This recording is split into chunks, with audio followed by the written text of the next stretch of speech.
Hello, hello, hello, everyone. Welcome back to another episode of You Hold the Key. I know that my goal was to push out videos at least once a week, and I haven't been able to deliver that to y'all, and I'm so sorry. It's cause like I don't have a lot of storage in my phone, so when I pay my phone bill, I'm gonna do add more storage, to my phone. So this video or this episode, I'm sorry, will be two parts because I don't want to make it too long and then it keeps cutting off because that's what it's been doing. Like it'll get me to a certain amount of time and then it'll cut off, and I don't like that. So remember that in episode 1, that was like the introduction of what I wanted, the podcast and stuff to be about. And so this is going to be like, the real episode basically. Okay? So this episode is going to be about abandonment. Okay? Remember I told y'all that we'll have a quote in the beginning of the episode, and then I'll repeat the quote at the end of the episode, and then followed up with a question.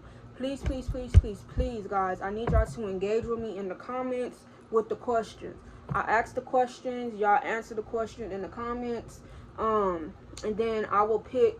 What I'll start doing is I'll just select one of the questions in the comments, and we'll just go from there like that. Okay? So our quote for today is, your fear will always lead you to something magical. Your fear would always lead you to something magical. That's our quote. And our question is, what is a fear you would like to work towards? Or what is a fear you would like to work towards or work on? Mine, of course, is what this episode is about, abandonment.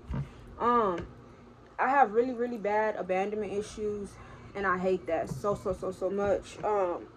It's not something that I'm proud about. It's not something that I choose to want to have. I actually hate that I was blessed with that, But maybe it was given to me so that I could be the voice for many other people, if that makes sense. So I'm just go ahead and I'm gonna jump right into it. So, the first pinpoint that I'm gonna talk about is CPS. All right.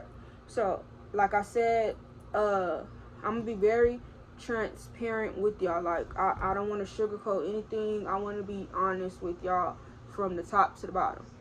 All right. So anyway, so I remember this like it was yesterday. I was in elementary school. And my teacher, and shout out to my teacher, we still communicate to this day. She was my 3rd grade teacher at South Shaver Elementary School. They called her phone, and they, she was on the phone with them for a while.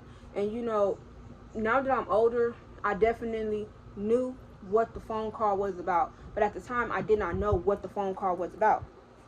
And so they call her, and she's on the phone with them for a while, and so she hangs up the phone, and she's like, Tanisha, come here. She has tears in her eyes. And so I'm like, like, what's going on? Like, you okay? So she lets me know that I'm moving, that I'm going to be moving schools. So we were doing rotation, so she stopped rotation so that the class could tell me bye. And so once they told me bye, I cleaned out my desk, and me and her walked to the front office. So mind you, it's 3 of us in this elementary school. It's the brother that's older than me, and then it's me, and then it's my other brother. And so they call, and they call her, and we go to the front. I'm sorry, we're at the front office, and I see this African lady, and this African American lady, I'm sorry, and this Caucasian lady. And they're wearing these nice suits. And I'm looking at them like, y'all are not my family. And so now that I'm an educator, like I'm a teacher myself, the room that they took us into was a conference room. Okay? So it's a big conference room where, teachers have all their meetings and stuff. So we go in there. And I see both of my brothers crying. And I'm looking at them like, what's going on? Like, why y'all crying? So they sat me down, and they explained it to us again. Basically, we're with Child Protective Services, and we are here, because y'all are going to come with us. Today will be our last day at this school. And I just immediately started crying. So I'm crying. My teacher, you know, consoling me. She's hugging me and stuff like that. And in the midst of all of this going on, the women are like, okay, guys, you know, come on, let's go. And so my teacher's like, give her a minute. Like, y'all basically just came in here and removing her from something that she's used to and telling her that she has to go with people who she don't know. Shout out to her for that. I definitely appreciate you for that. She knows exactly who she is, and I very much love you for that. So once, you know, she got me calm, I was able to get to the car. And so, y'all, these cars don't have no handles on the inside. So even if I wanted to break free and get up out of there, I could not break free and get up out of there. Okay? I was stuck. I couldn't roll no windows down. I couldn't do nothing. So my aunt lived in this nice white house. So we pulled up there. And my aunt had my baby brother. My aunt been taking care of my baby brother since he was 2 days old. When he left the hospital, he didn't leave the hospital with my birth mother. He left the hospital with my aunt and uncle who raised him, okay? Up until now.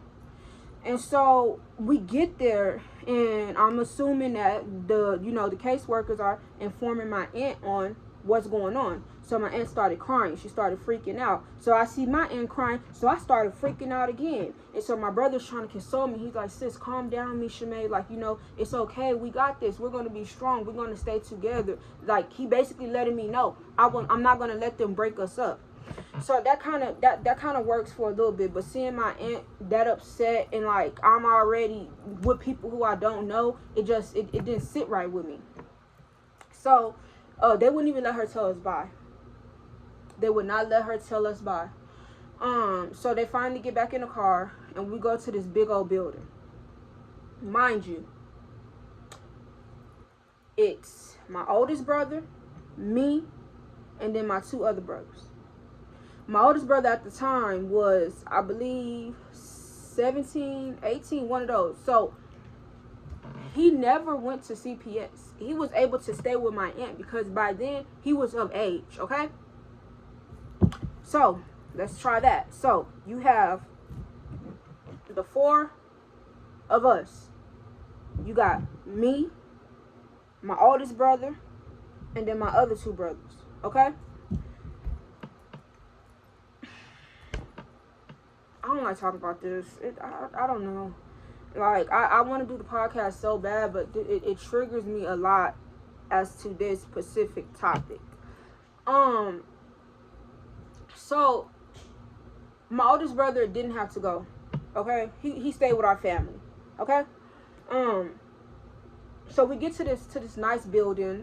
Mind you, they're accommodating us, you know. They give us all types of snacks, toys, and stuff like that. Stuff that will keep kids' mind occupied on kids' things.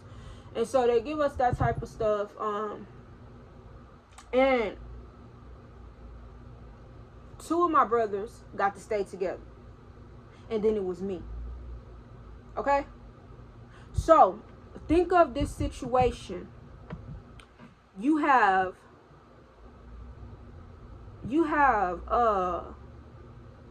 my oldest brother who has our family, our biological family, the people that probably watched my birth mother give birth, okay? He's with them.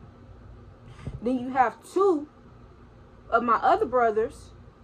They're with the family, but they're together. And then you have me. I'm by myself. I didn't have a shoulder to cry on. I didn't have that love. I didn't have that support. I didn't have that teddy bear that they had. It was them, and then it was me by myself. Because the family who took them in, they didn't want little girls. They only wanted little boys. So I go to this family. And that's why I always tell you guys, you know, I say you guys, I'm sorry. I always tell a lot of people who I talk to, when you hear about those CPS stories and you hear the bad outcome about it, that was me. That was me. The background checks need to be different. The background checks need to be different. We need to watch who we put our children with. Y'all are with Child Protective Services. Y'all are supposed to protect us. I was never protected. I was not protected. I was abused. I was SA. I don't know if I could say the exact word. Okay? So I get to the woman house.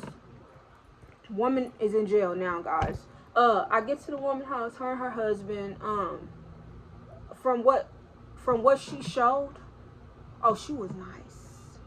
Her and her husband was nice. And then they had a daughter that just went off to college. Oh, they were nice from what they seen.